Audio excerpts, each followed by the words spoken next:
आज हम बात करेंगे एक ऐसे संगठन की जिसने पिछले 100 सालों में भारत के समाज और संस्कृति पर गहरा प्रभाव डाला है। यह संगठन है राष्ट्रीय स्वयंसेवक संघ, जिसे हम सब प्यार से आरएसएस कहते हैं। इस साल 2025 में आरएसएस अपनी 100वीं वर्षगांठ मना रहा है।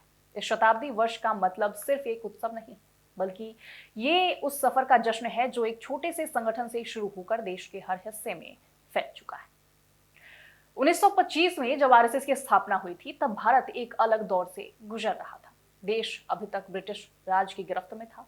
सामाजिक, सांस्कृतिक और राजनीतिक स्तर पर बहुत से संघर्ष थे। उस वक्त समाज में एकता की कमी थी, जात पात की दीवारें थी, धार्मिक मतभेद थे और लोगों में डर और अनिश्चितता थी। ऐसे माहौल में आरएसएस ने अपनी नींव रखी। इसका उद्देश्य था कि भारत के लोगों को एकजुट करना, उन्हें एक मजबूत पहचान देना और देश के प्रति उनका लगाव बढ़ाना। संघ ने शुरुआत की एक छोटे समूह से, लेकिन उस छोटे समूह में एक बड़ा सपना था। एक ऐसा भारत बनाना जहां हर व्यक्ति स्वावलंबी, अनुशासित और राष्ट्र के प्रति समर्पित हो। नमस्कार, मैं निशा राय आपके साथ और आप देख रहे हैं इन खबर। आरएसएस की खास बात यह रही कि उसने व्यक्ति निर्माण को सबसे महत्वपूर्ण माना। इसका मानना था कि जब तक हर व्यक्ति में जिम्मेदारी और सम्मान की भावना नहीं आएगी, तब तक देश मजबूत नहीं हो सकता। इसलिए संघ ने शाखाओं का एक नेटवर्क तैयार किया, जहां युवा और बुजुर्ग, बच्चे और बड़े मिलकर खेलते, कसरत करते और अनुशासन सीखते। ये शाखाएं सिर्फ शारीरिक व्यायाम के लिए नहीं थी, बल्कि उनमें देशभक्ति के गीत गाए जाते थे, संस्कारों की बात की जाती थी और सेवा भावना को बढ़ावा दिया जाता था। अब समय के साथ साथ आरएसएस ने सिर्फ खेल और अनुशासन तक सीमित नहीं रहकर सामाजिक और सांस्कृतिक काम भी शुरू कर दिए। उसने शिक्षा, स्वास्थ्य और सेवा के क्षेत्र में कदम बढ़ाए। संघ के स्वयंसेवक तब भी आपदाओं के समय सबसे आगे खड़े दिखे, चाहे वो भूकंप हो, बाढ़ हो या महामारी। संघ ने लोगों की मदद के लिए अपनी जान हथेली पर रखी। यही कारण है कि आज भी कई लोग संघ को सेवा के संगठन के रूप में जानते हैं। लेकिन अब सवाल उठता है कि इतने लंबे समय तक संघ ने कैसे अपनी पहचान बनाई और ये आज भी क्यों प्रासंगिक है। शताब्दी वर्ष के दौरान हम यही जानना चाहते हैं कि संघ ने क्या क्या हासिल किया है और वो आने वाले समय में क्या करना चाहता है।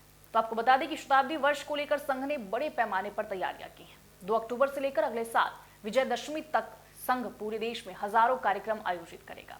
इसका उद्देश्य है लोगों को जोड़ना, युवाओं को संगठन से जोड़ना और पूरे भारत में एकता की भावना को मजबूत करना। संघ चाहता है कि ये वर्ष केवल उत्सव का समय ना हो, बल्कि एक नई शुरुआत भी समय में आए। तो संघ अपने आप को सिर्फ एक संगठन नहीं मानता, बल्कि इसे एक विचारधारा के रूप में देखता है। ये विचारधारा जोड़े रखती है संस्कारों को और देशभक्ति को। पर आज का भारत पूरी तरह बदल चुका है। युवा वर्ग पहले से ज्यादा जागरूक, डिजिटल और सवाल पूछने वाला हो गया है। ऐसे में संघ के लिए ये बड़ी चुनौती है कि वो अपनी पुरानी परंपराओं के साथ नए दौर के भारत के युवाओं को कैसे जोड़े रख सकता है। 23 सितंबर 2018 को जब भारत अपनी स्वतंत्रता का संग्राम लड़ रहा था, उस समय पर एक बड़ी चुनौती भारत को मिली थी। ब्रिटिश हुकूमत असहाय थी, इसके अतिरिक्त बाकी भी सब देख रहे थे और इजराइल ओटोमन एम्पायर से अपनी आजादी के लिए जूझ रहा था। उस समय में भारतीय सैनिक जोधपुर, मैसूर, हैदराबाद ये भेजे गए। 900 के लगभग सामान्य शस्त्र लेकर, घुड़सवारों के रूप में नहीं बल्कि और अन्य अनेक तरह के सामान्य हथियार लेकर भी वह गए। शायद घुड़सवारों का यह अंतिम युद्ध जत्था था जो हाइफा के मैदान में काम आया, हाइफा की पहाड़ियों पर काम आया और इसलिए 900 के लगभग भारतीय सैनिक शहीद हुए और उन्होंने हाइफा ओटोमन एम्पायर से मुक्त करवा के इजराइल को दिया। इजराइल इसको थैंक यू डे के रूप में मनाता है। हम भारतीय शौर्य का त्याग बलिदान के रूप में इसको सेलिब्रेट करते हैं और इस प्रकार से दिल्ली के 3 मूर्ति हाइफा चौक पर इजराइल दूतावास और राष्ट्रीय सुरक्षा जागरण मंच के लोग इकट्ठे होकर कई सालों से इस उत्सव को सेलिब्रेट कर रहे हैं। यह उत्सव विदेशी सत्ता को उखाड़ फेंकने का और राष्ट्रीयता के विजय का त्योहार है। ऐसा है कि आज नवरात्रों का दिन प्रारंभ हो गए हैं। नवरात्रे शक्ति का, समृद्धि का सद्भाव के त्योहार हैं। और इस समय में जीएसटी कम करके भारत सरकार के नेतृत्व श्री नरेंद्र मोदी ने जनता को जो खुशियां और खुशहाली दी है, उसके लिए बहुत बहुत देश की पूरी जनता उनको बधाई देती है कि उन्होंने एक बहुत सुंदर परंपरा कर दी। त्योहारों पर खुशियां और खुशहाली आ जाए, इससे बड़ा और कोई और खुशियों का पर्व नहीं हो सकता। इसलिए जीएसटी कम करके समाज के अंदर बढ़ती महंगाई का भी लगाम लगा और बढ़ते हुए घबराहट पर जो एक थोड़ी मायूसी छाती थी, उस पर भी लगाम लगी। और मैं फैंस की तरफ से, देशवासियों की तरफ से भारत के प्रधानमंत्री और सरकार, एनडीए गवर्नमेंट, इनको बधाई देता हूं कि उन्होंने एक बहुत नेक कदम उठाया है, बहुत खुशियां और खुशहाली से भरपूर कदम उठाया है। Many many thanks, many many happiness. Bharat के बारे में एक बात सबको ध्यान रखनी चाहिए, भारत अनेक मत पंथों का देश था, है और रहेगा। भारत में सब मत पंथों का सम्मान करना ये हर एक का फर्ज बनता है। इसलिए मैं ऐसे सब लोगों से अपील करूंगा कि अपने अपने मत पंथ पर चले, हर दूसरे के मत पंथ और परंपराओं का पूरा सम्मान करें। हो सके तो भागीदारी करें, अगर भागीदारी में ऐतराज भी हो तो पूरा सम्मान करें, ताकि भारत दुनिया का मित्र देश भी जाना जाए, भारत दुनिया में सबको जोड़ने वाला भी माना जाए, भारत दुनिया के लिए शांति और सद्भाव का मसीहा देश में जाना जाए।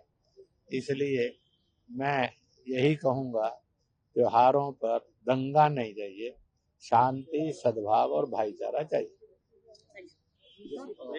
संघ ने पिछले कुछ सालों में युवाओं की भागीदारी बढ़ाने के लिए कई कदम उठाए हैं। वो तकनीक का इस्तेमाल बढ़ा रहा है, सोशल मीडिया पर अपनी पहुंच बढ़ा रहा है और नई पीढ़ी के सवालों को समझने की कोशिश कर रहा है। महिलाओं को भी पहले से ज्यादा अवसर दे रहा है कि वे संगठन में सक्रिय भूमिका निभा सकें। लेकिन इसके साथ ही संघ को कई तरह की आलोचनाओं का भी सामना करना पड़ता है, क्योंकि कुछ लोग कहते हैं कि संघ का नजरिया बहुत पारंपरिक और कभी कभी संकीर्ण होता है। खासकर महिलाओं और अल्पसंख्यकों के प्रति उसके रुख को लेकर सवाल उठते हैं। ऐसे सवाल संघ के लिए एक चुनौती है कि वो कैसे अपनी छवि को सुधार सके और समाज के सभी वर्गों को साथ लेकर चल सके। शताब्दी वर्ष का ये अवसर संघ के लिए ये साबित करने का भी है कि केवल इतिहास की किताबों में नहीं रह गया है, बल्कि वो आज भी सक्रिय, जागरूक और समाज के लिए उपयोगी है। संघ चाहता है कि उसकी शाखाएं बढ़े, ज्यादा से ज्यादा लोग जुड़े और वो समाज की हर छोटी बड़ी समस्या में अपनी भूमिका निभा सके। साथ ही ये देखना भी होगा कि संघ अपने राजनीतिक कनेक्शन को कैसे संभाल पाता है। संघ खुद को गैर राजनीतिक संगठन बताता है, लेकिन भाजपा के साथ उसके मजबूत संबंध हैं। कई बार ये सवाल उठते हैं कि क्या संघ पूरी तरह से राजनीति से दूरी बनाए रख सकता है। तो आने वाले दिनों में आरएसएस को इस शताब्दी वर्ष के दौरान ये साबित करना होगा कि ये केवल एक विचारधारा नहीं, बल्कि एक ऐसी संस्था है जो देश की विविधता को स्वीकारती है, हर वर्ग के साथ जुड़ना चाहती है और बदलाव के लिए पूरी तरह से तैयार है। इस यात्रा में संघ ने बहुत कुछ किया है, लेकिन आगे का रास्ता और भी चुनौतीपूर्ण है। देश तेजी से बदल रहा है, लोग और भी ज्यादा सवाल पूछ रहे हैं और समाज की उम्मीदें भी बढ़ रही हैं। इसलिए संघ के लिए जरूरी है कि वो अपने आप को और ज्यादा खुला, समावेशी और आधुनिक बनाए रखे। शताब्दी वर्ष के कार्यक्रमों में देश के हर कोने से लोग जुड़ेंगे, हजारों लोग शाखाओं में शामिल होंगे और लाखों लोग संघ के विचारों को समझने की कोशिश करेंगे। ये समय है ये सोचने का कि हम सब मिलकर भारत को कैसे मजबूत और एकजुट बना सकते हैं। तो ये शताब्दी वर्ष सिर्फ एक समारोह नहीं, बल्कि एक सोच और एक मिशन है। ये बताता है कि कोई भी संगठन जब लोगों के बीच सही मूल्यों और सेवा की भावना के साथ खड़ा हो तो वो समय की कसौटी पर खड़ा उतर सकता है। हमें उम्मीद है कि आरएसएस आने वाले सालों में एक ऐसे संगठन के रूप में उभरेगा जो सबका साथ, सबका विकास और सबका विश्वास लेकर आगे बढ़ सकेगा। और धन्यवाद आपका कि आपने ध्यान से इसे सुना है। उम्मीद करती हूँ कि आप इस विषय पर और भी सोचेंगे, जानेंगे और चर्चा करेंगे। फिलहाल मुझे दीजिए इजाजत और अपने विचार कमेंट में रखना ना भूलिएगा। नमस्कार।